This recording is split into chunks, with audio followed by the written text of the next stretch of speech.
नमस्कार दोस्तों, कैसे हैं आप सब। उम्मीद करते हैं कि आप सब बहुत ही बढ़िया होंगे। दोस्तों आज का ये वीडियो खास करके आपके लिए बहुत ही ज़्यादा हेल्पफुल होने वाला है। अगर आप सोच रहे हैं वृंदावन जाने का, हमारे बांके बिहारी के दर्शन करने के लिए सोच रहे हैं, तो इस वीडियो के बाद आपको एक आइडिया लग जाएगा कि आप वृंदावन जाने के बाद आप अपनी यात्रा कहाँ से स्टार्ट कर सकते हैं, कहाँ पर ख़त्म कर सकते हैं और कैसे आप बड़े आसानी से वृंदावन पहुँच सकते हैं और कैसे बड़े आसानी से आप वहाँ पर रूम ले सकते हैं। होटल, धर्मशाला या आश्रम जो कुछ भी हो वो कैसे आप ले सकते हो और आपके लिए कौन सा बेस्ट होने वाला है।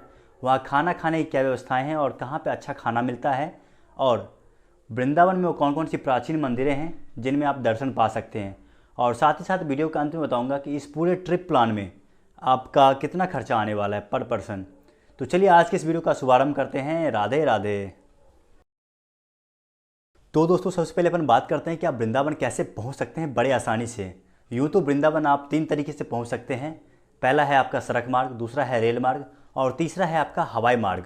जी हाँ, इन तीनों साधन से आप बड़े आसानी से आप वृंदावन पहुंच सकते हैं। लेकिन सबसे बेहतर जो आपके लिए होने वाला है वो होने वाला है रेल मार्ग का, क्योंकि रेल नेटवर्क बहुत ही बेहतरीन कनेक्टेड है। हमारे मथुरा या फिर वृंदावन कहिए, बहुत ही बढ़िया कनेक्टिविटी है। मतलब हमारे देश के जो अन्य बड़े शहर हैं या फिर छोटे बड़े जितने शहर हैं वहाँ से आपको डायरेक्ट ट्रेन मिल जाएगा। तो सबसे बेस्ट आपके लिए ट्रेन का होने वाला है।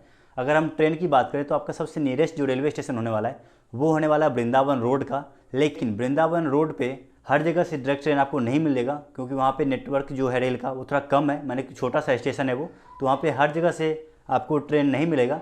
तो आप आ सकते हैं वृंदावन की जगह मथुरा जंक्शन, जहाँ से मथुरा से वृंदावन डिस्टेंस है वो है लगभग 12 से 15 किलोमीटर की।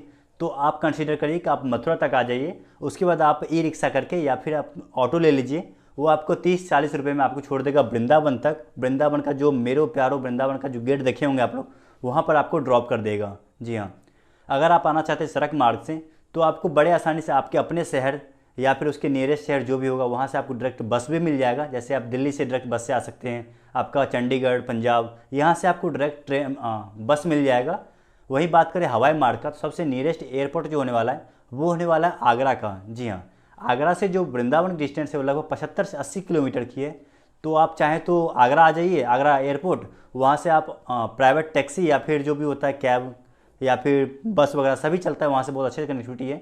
तो आप चाहें तो वहाँ से आ सकते हैं। अगर आप बस से आएंगे तो आपको बस वाला जो है वो यमुना एक्सप्रेसवे का जो अंदर वृंदावन के अंदर कट होता है वहाँ पे आपको छोड़ देगा। फिर वहाँ से जो वृंदावन के जो मेन गेट है वहाँ तक की आपको डिस्टेंस लगभग 10 से 11 किलोमीटर की है। तो आपको वहाँ से ऑटो मिल जाएगा।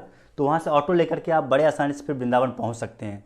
तो आपके लिए सबसे बेस्ट होने वाला है ट्रेन मार्ग का, क्यों आप ट्रेन से आइए आराम से, आप चाहे वृंदावन पहुँच जाइए या तो फिर आप आ जाइए यहाँ पर मथुरा में आ जाइए।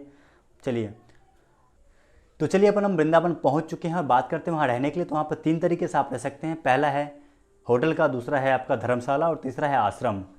जी हाँ, वैसे वृंदावन की अगर हम बात करें तो वृंदावन 2 पार्ट में बटा हुआ है। पहला है नए वृंदावन और दूसरा है पुराने वृंदावन। नए वृंदावन की तरफ आपको मिल जाएगा प्रेम मंदिर, इस्कॉन टेम्पल, वैष्णो माता मंदिर। और पुराने वृंदावन की तरफ आपका मिल जाएगा आपका बांके बिहारी मंदिर, निधिवन, बाकी ये सब है। बाकी आप अगर होटल में रहना चाहते हैं प्रीमियम होटल वगैरह, तो आपको वृंदावन जो नए वृंदावन है उस तरह आपको प्रीमियम होटल वगैरह मिल जाएगा, प्राइवेट होटल जो होता है। वहाँ पे धर्मशाला और आश्रम भी वहाँ बहुत सारा देखने को मिलता है, तो आप वहाँ भी रह सकते हैं। लेकिन मेरा माने तो आप रुकिए पुराने वृंदावन की तरफ, ताकि आप जो पुराने वृंदावन को आप महसूस कर सकें, वहाँ की जो पॉजिटिविटी है, वहाँ की जो वाइब है उसको आप एहसास कर सकें। अगर हम बात करें वहाँ पर रेंट का, तो आपका जो प्राइवेट होटल का रेंट होने वाला है, नॉन एसी की बात कर रहा हूँ मैं, नॉन एसी का किराया होने वाला है 600 से लेकर 1000 रुपये तक होने वाला है होटल की। वहीं एसी की बात करें तो आपका 1000 से 1500 तक आपका एसी वाला रूम मिलने वाला है। वहीं अगर धर्मशाला की बात करें तो धर्मशाला आपको 600 से लेकर 800 तक मिल जाएगा।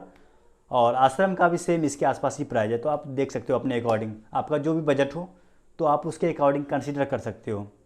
हम बात करते हैं कि आप वृंदावन में कहाँ कहाँ खा सकते हैं और वहाँ खर्चा कितना आने वाला है खाना खाने का। तो हम बात करें वृंदावन में, तो भाई वृंदावन में खाने की बहुत सारी वेराइटी है। आप कुछ भी खा लो, बहुत बढ़िया टेस्टी मिलने वाला है। खास करके वहाँ का जो दूध दही का जो सामान होता है उसको आप मिस मत करिएगा। मिस करेंगे तो आप बहुत कुछ खो के आ जाएंगे वहाँ पे, सही बता रहा हूँ मैं। वहाँ की रबड़ी हो गया, लस्सी हो गया, मलाई, जो भी है आप ज़रूर ट्राई करिए वहाँ पे।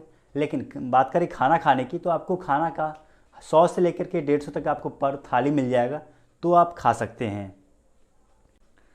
तो दोस्तों अपन हम वृंदावन पहुंच चुके हैं। वृंदावन में अपन रहने के लिए, खाने के लिए जगह भी पता चल चुका है, कितना खर्चा आएगा वो भी हमें पता चल चुका है। अब हम बात करते हैं कि वृंदावन में कौन कौन सी प्राचीन मंदिरें हैं जिसके आप दर्शन पा सकते हैं।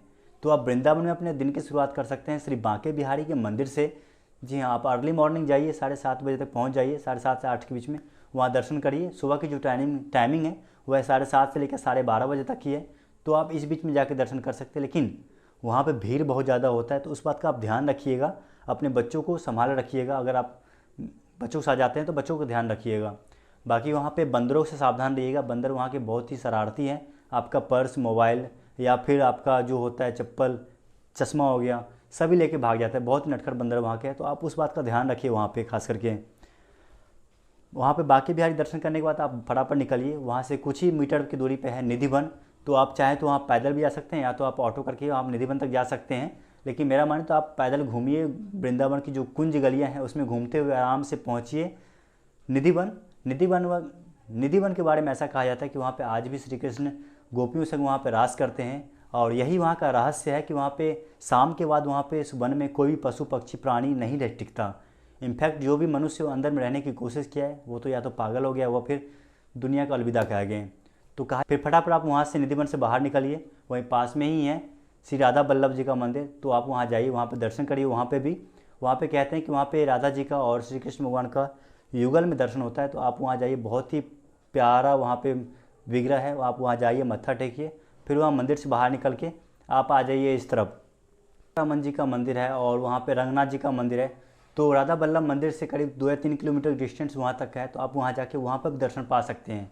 फिर इतने में ही आपका दोपहर हो जाएगा, तो दोपहर में आप चले जाइए आप यमुना किनारे, यानी कि बगल में है युगल घाट है, केसी घाट है, तो आप उस घाटों पे जाइए। केसी घाट के बारे में ऐसा कहा जाता है कि कृष्ण भगवान वहाँ पे केसी दैत्य जो घोड़ा बन के आए हुए थे उनका वध करके वहीं पे विश्राम किए थे, तो आप उस जगह पे चले जाइए। पास में ही सब आसपास ही, मतलब कि जितने भी वहाँ पे डेस्टिनेशन है सब 2-3 किलोमीटर के दायरे में ही हैं, तो आप बड़े आसानी से आप घूम सकते हो ई रिक्शा के जरिए, या फिर आप चाहे तो पैदल भी घूम सकते हो।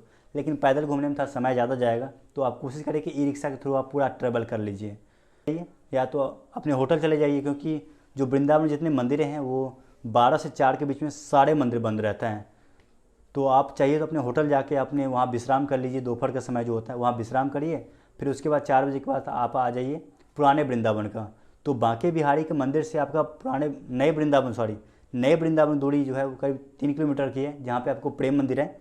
तो बांके बिहारी से प्रेम मंदिर का जो डिस्टेंस है वो 3 किलोमीटर का है, तो आपको ऑटो वाला मिल जाएगा और वो आपको छोड़ देगा इस्कॉन टेम्पल या फिर प्रेम मंदिर के पास में। तो आप प्रेम मंदिर जाकर दर्शन कर सकते हैं।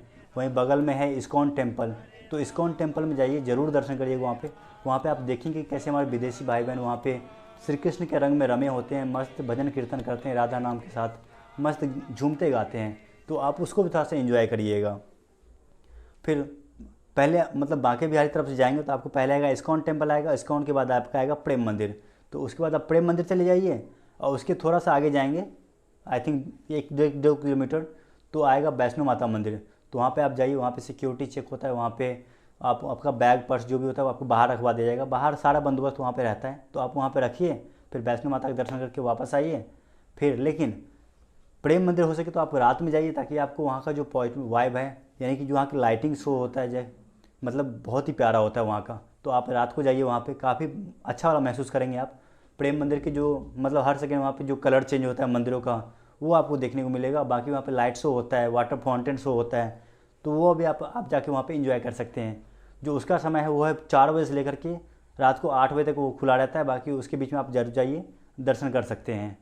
बाकी उसके अलावा आप जो है वहाँ पे घूम सकते हैं, केसी घाट, राधा रमन मंदिर जा सकते हैं, श्री प्रियकांत जू टेम्पल जा सकते हैं, शाहजी टेम्पल जा सकते हैं, गोपेश्वर महादेव मंदिर जा सकते हैं, और सेवा कुंज वगैरह जा सकते हैं इत्यादि। मतलब और भी वहाँ बहुत सारे मंदिर हैं, तो आप इन सभी के दर्शन वहाँ पर जाकर पा सकते हैं। तो चलिए अपन हम बात करते हैं कि वो कौन सा समय है जिसमें आप वृंदावन को अच्छे से एक्सप्लोर कर सकते हैं, हर एक मंदिर में जाकर के अच्छे से मत्था टेक सकते हैं, दर्शन पा सकते हैं।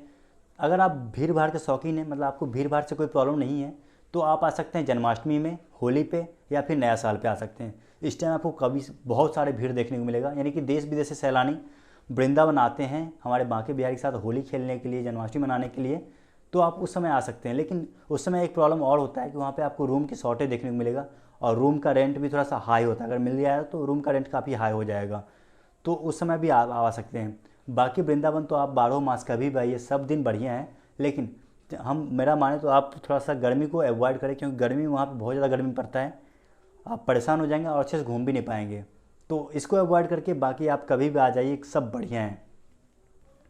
तो चलिए अपन हम बात करते हैं फाइनली उस मुद्दे की बात करते हैं कि आप पूरे वृंदावन को कवर करने में आपको कितना खर्चा आने वाला है। हम ट्रैवल का बात कर लेते हैं, तो ट्रैवल का आपका आने वाला है लगभग 500 से 600 रुपये आपको इंटरनल ट्रैवल का आने वाला है। खाने पीने की बात करें तो आपका आने वाला है 1000 रुपये तक आपका आ जाएगा खाने पीने का, ठीक है। और उसके बाद अगर हम बात करें रहने का, तो 1 नाइट अगर स्टे लेते हैं तो आपका 1000 रुपये उसका भी मान लीजिए। टोटल मिला के आपका लगभग 2000 से लेकर 25 तक का आपका आने वाला है। ये जो टूर प्लान है वो आपका एक दिन में कवर नहीं होने वाला, क्योंकि वहाँ पे टाइमिंग का थोड़ा इशू है, जिस वजह से आप 2 डे 1 नाइट वहाँ पे रखिए कम से कम, ताकि आप अच्छे से एक्सप्लोर कर सकें, थोड़ा सा वहाँ की वाइब को महसूस करते हुए आप वहाँ पे भ्रमण कर सकते हैं, मत्था टेक सकते हैं।